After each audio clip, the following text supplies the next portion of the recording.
эгерде шымаланып кирип, мен чындыгында ушундай иштерди аягына чейин чыгарам деп, биринчи комиттерге кол койгон өкмөттөн баштап, экинчиси Бишкек жылуулук борборуна ушундай 386 миллион доллардын изи жок болуп кеткенин таап,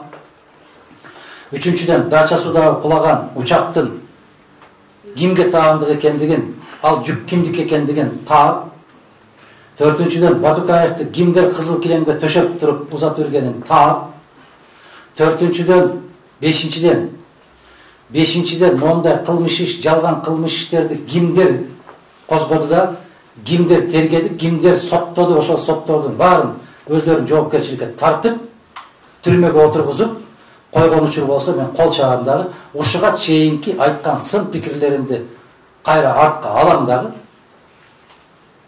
баракелди деп кол чапканга даярмын. Эгер ушул 5 маселе чечилсе. Көгөнүп эле туруп алган Мадумаров жок.